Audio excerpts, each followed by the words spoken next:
Hi, everybody. Thank you for joining us today for our HEALEY weekly webinar. We're going to give everybody just another minute to come in from the waiting room and we'll get started.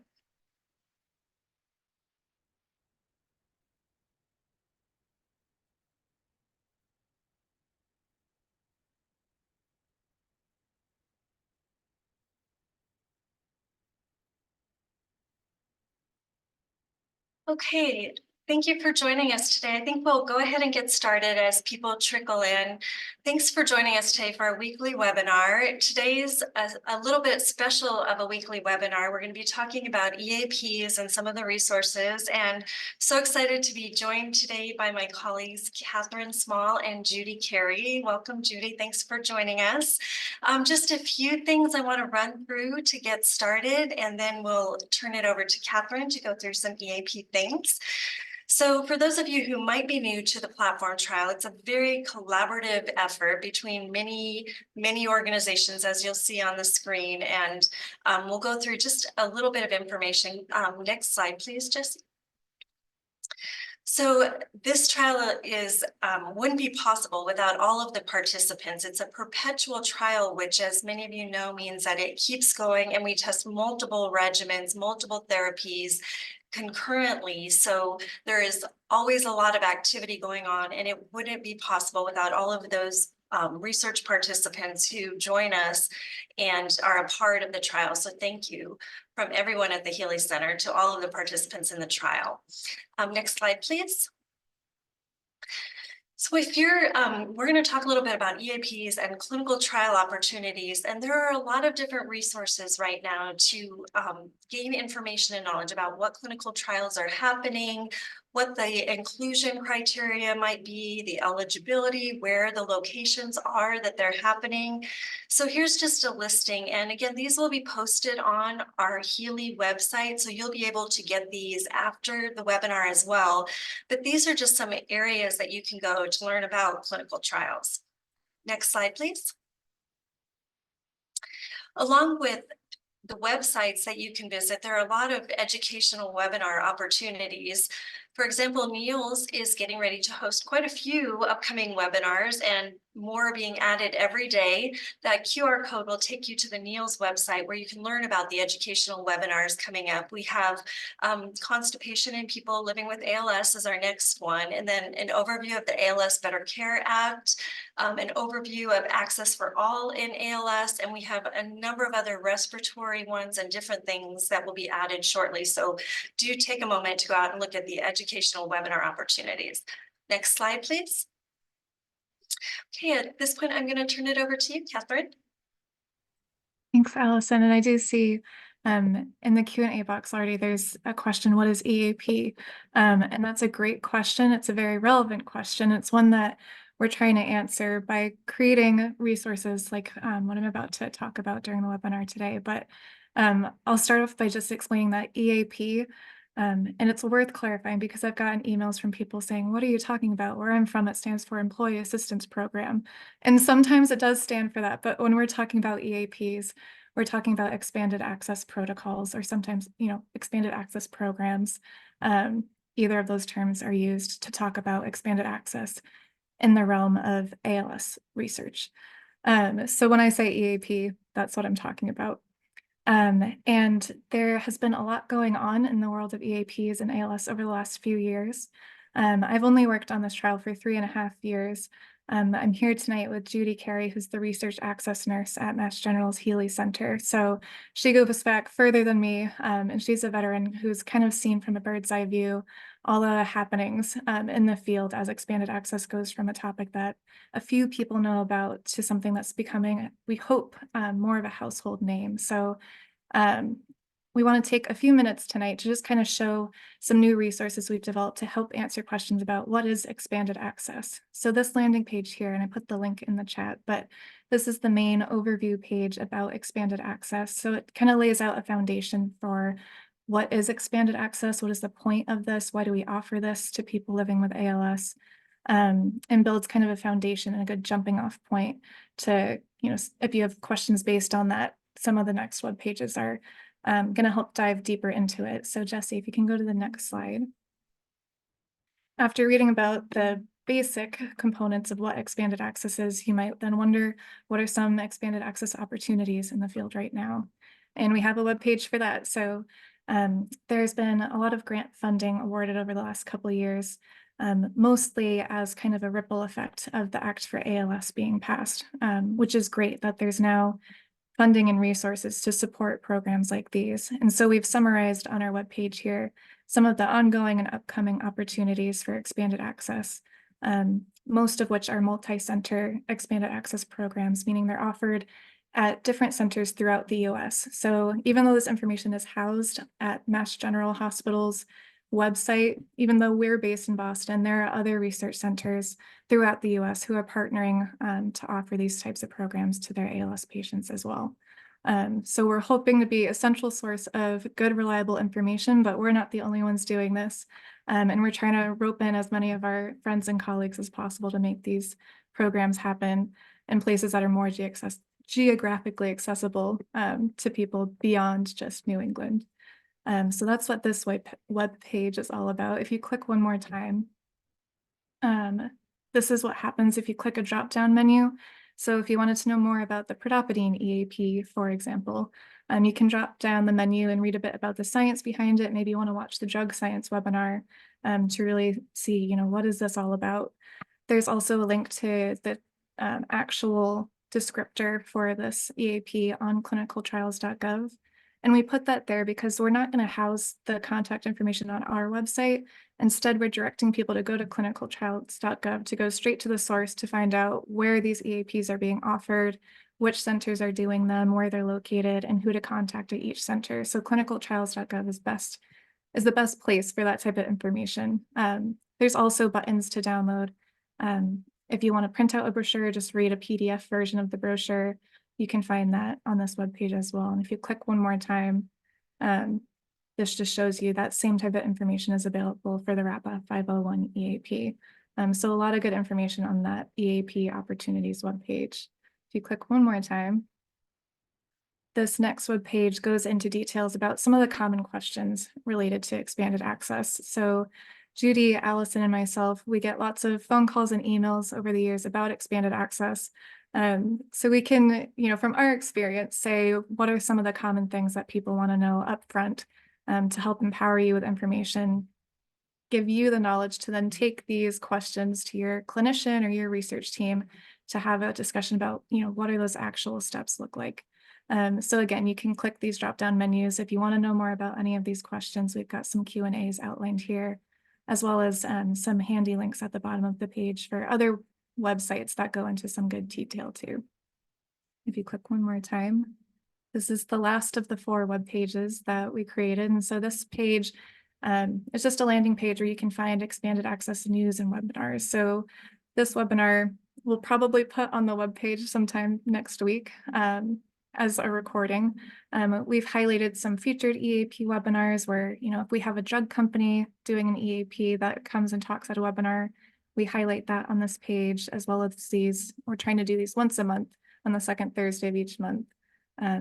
This week you caught us, it's the 3rd Thursday, but most of the time it's the 2nd Thursday of the month, and we'll put all those webinar recordings online, even if you can't attend in real time. This page is also where you can find press releases. So what are the most recent news things that have gone out on our website that you can read about?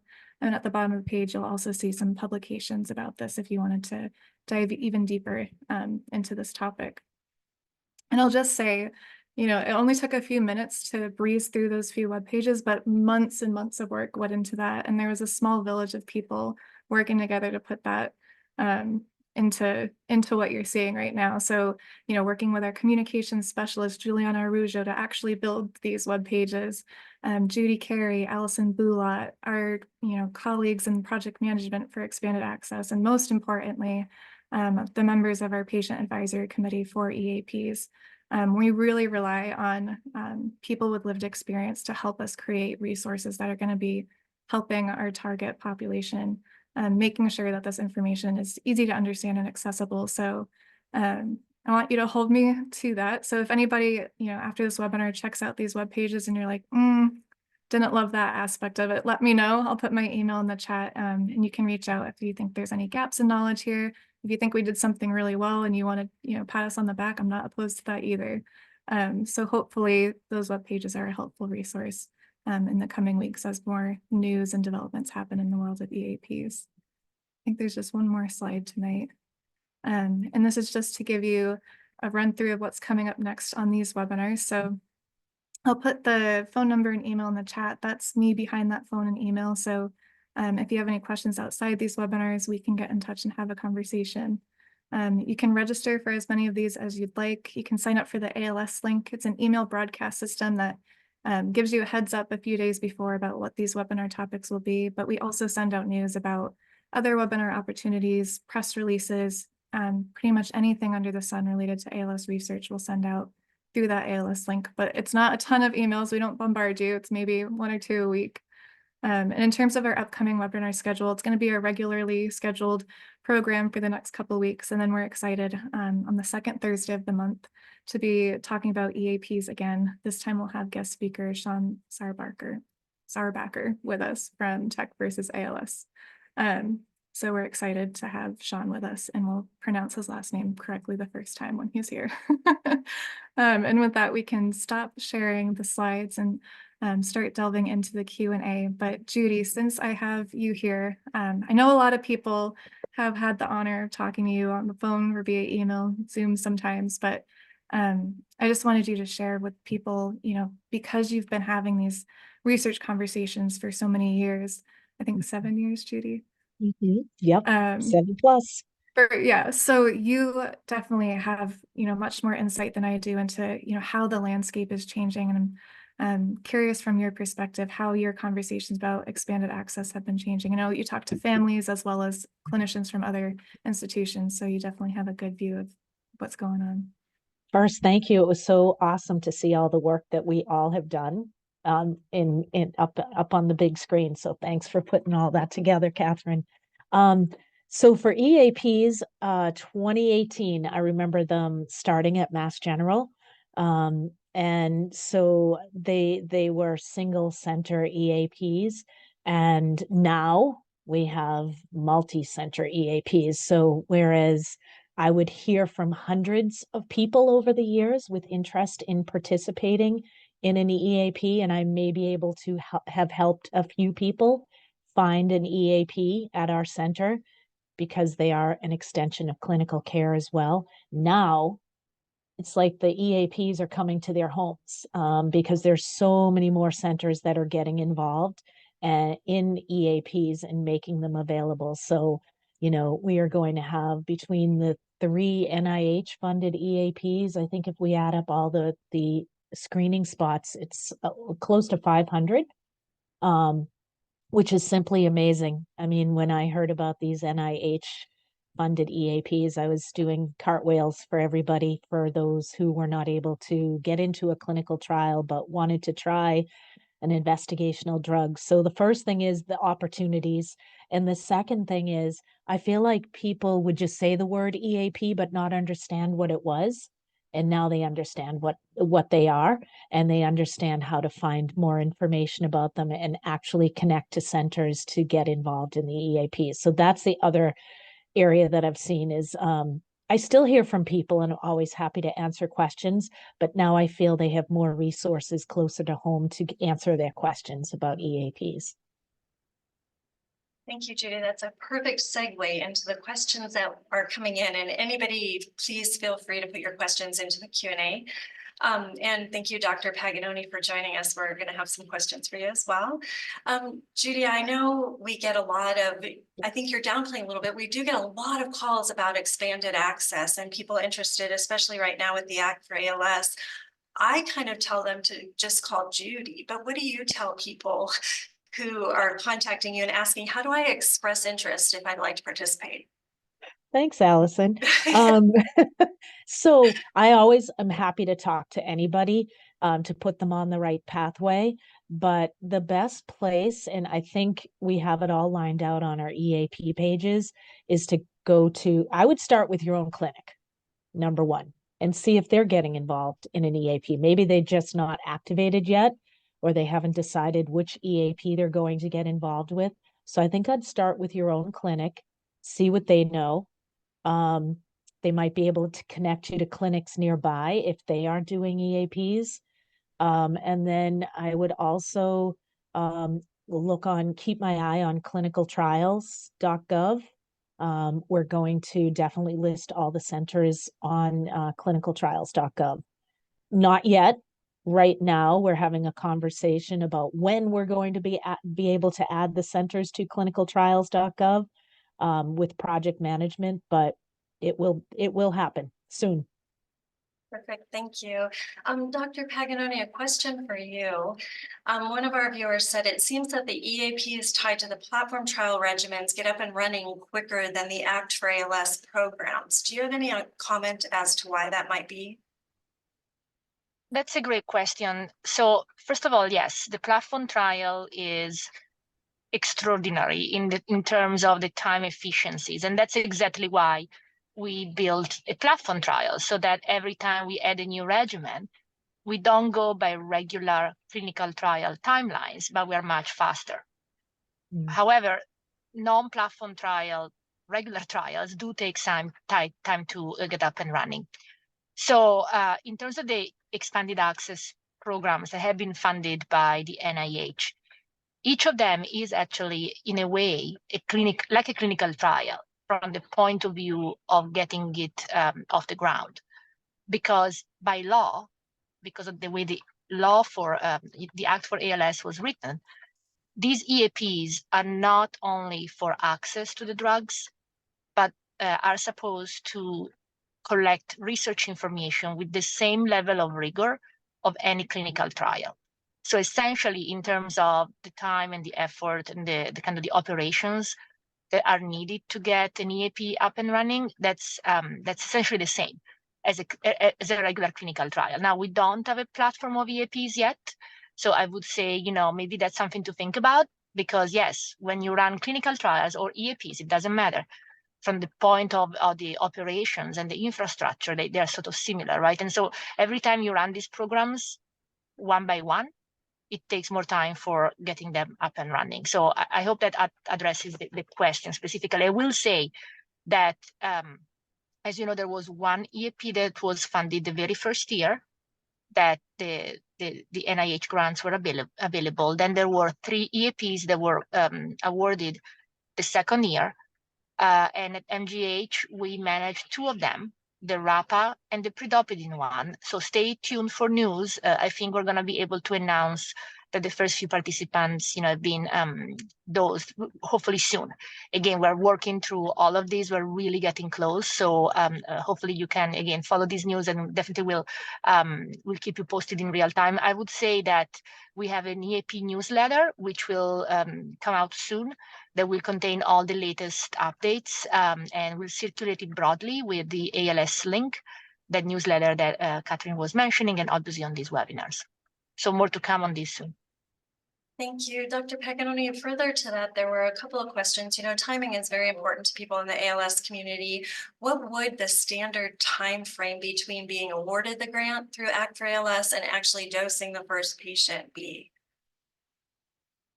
So we generally try to stay within 6 months. And again, we're going to announce, our, milestones soon. Perfect, thank you. Judi, a question for you. I think you might know this, or Catherine, jump in. Who maintains the EAP information on clinicaltrials.gov? It would be very helpful, this person says, if there were the number of seats listed as available. I know that would be tough, but do you know how that's updated? I might actually defer to Sabrina on this one. Oh, okay. I can answer the question. So, the sort of by regulation, the entity that updates clinicaltrials.gov, whether it's a regular trial or an EAP, is the sponsor. So it's the IND holder, or basically the person who's taking full responsibility for this with the FDA. In the case of the EAPs that have been funded by the Act for ALS through the NIH, the IND holder or sponsor is the drug company. So drug companies, each respective drug company is charged with updating clinicaltrials.gov. That includes the initial posting, which I believe does contain the number of spots available overall across the entire program.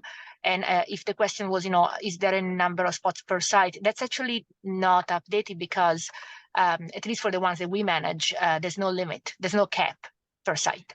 So it's sort of like the overall number, I guess, gets posted, but then, sites can enroll as many as they can based on their capacity and availability of staff. So so essentially, the company is also responsible for updating the list of sites.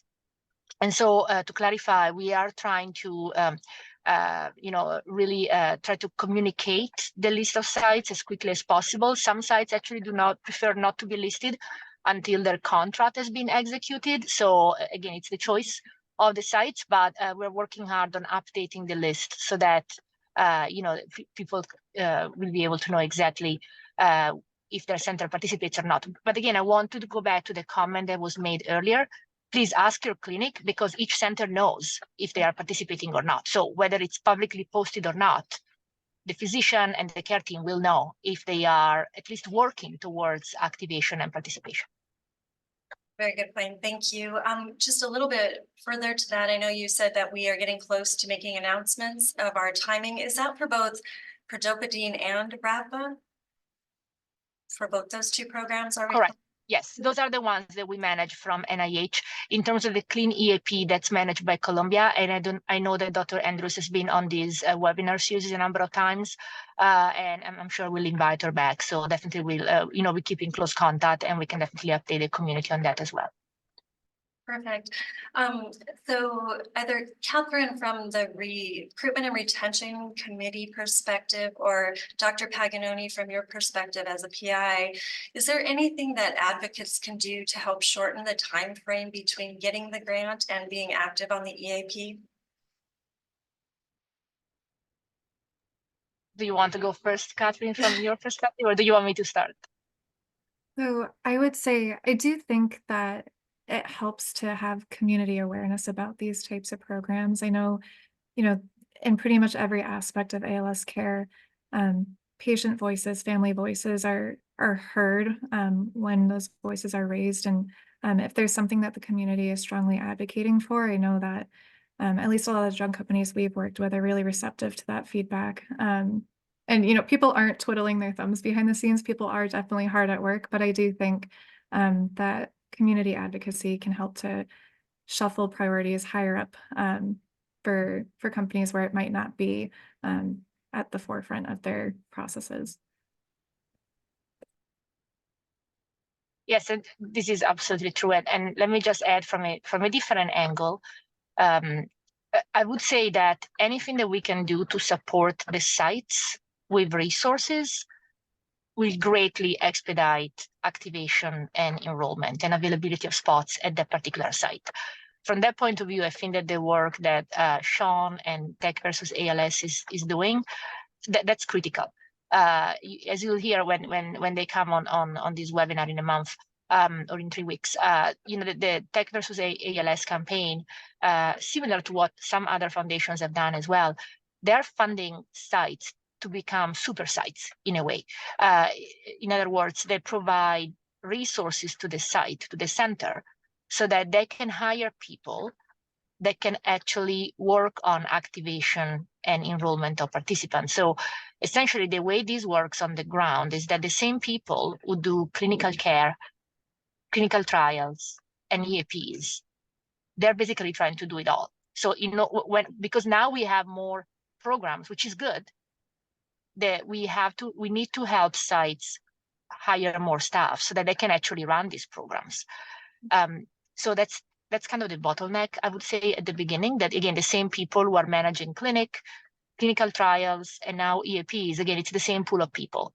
And so that means that, sometimes we cannot just jumpstart all these programs sort of at the same time. I think that's the biggest barrier. That's true for clinical trials too. So I think that the more we can jumpstart sites of excellence, whether it's for clinical trials or EAP or both, really, it's the same people that are doing all of this at each center, the faster we will be able to launch these programs. Thank you. Dr. Paganoni, one of our attendees has heard that it costs around $10,000 for one patient to be on an EAP for 6 months.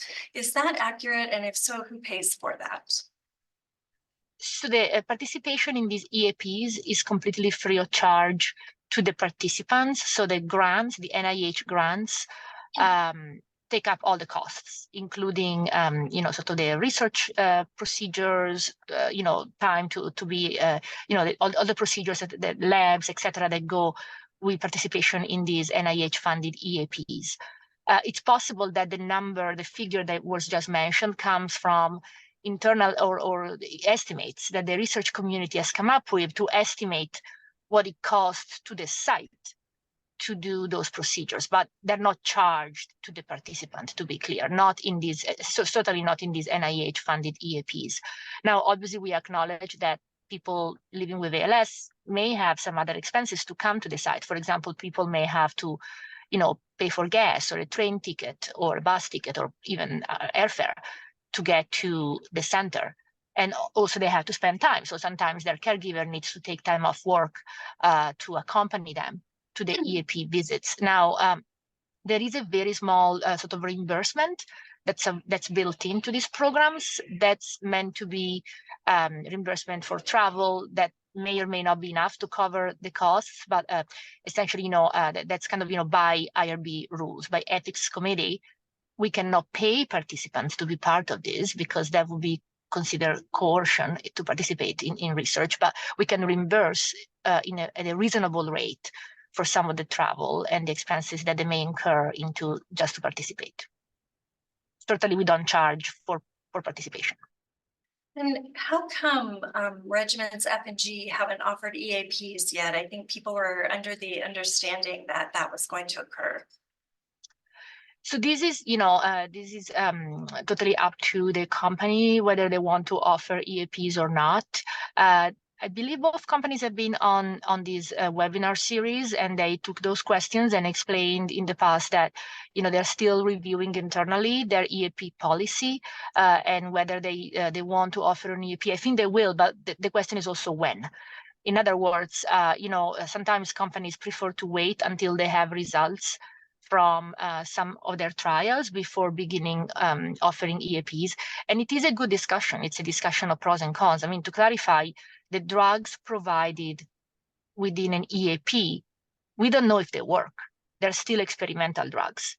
So just like we're testing them in clinical trials, when we give them to people living with ALS as part of an EAP, there's still uncertainty about whether they work or not. And so at times companies prefer to wait to have more data before opening it up to more participants.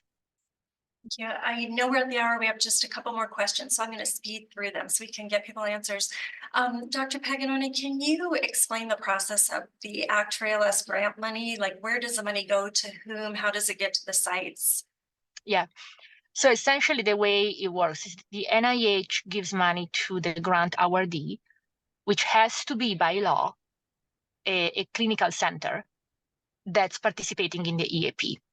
And that the clinical center will disperse it to different parties. And those are, for example, the drug company actually to help cover cost of manufacturing and pharmacy costs to get the drug to the sites and to the participants.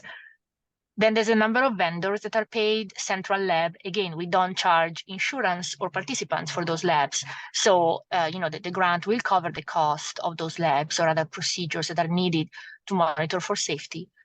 There's a big biomarker component and research component. As I said earlier, the EAPs are meant to provide research information. And so those biomarkers, whether it's neurofilament or other more exploratory biomarkers, quantitative voice recordings or other procedures for research are paid for by the grant, and they are provided by vendors.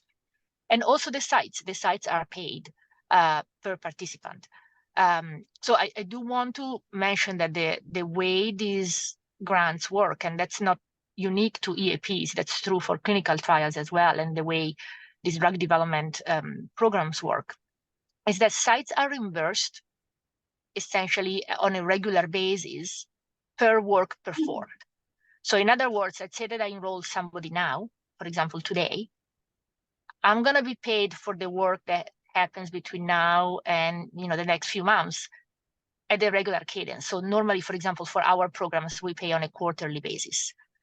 So if I'm starting the work now, I'm not going to be paid until a few months from now when the quarterly invoice gets paid out. So the challenge here is that centers need to hire upfront.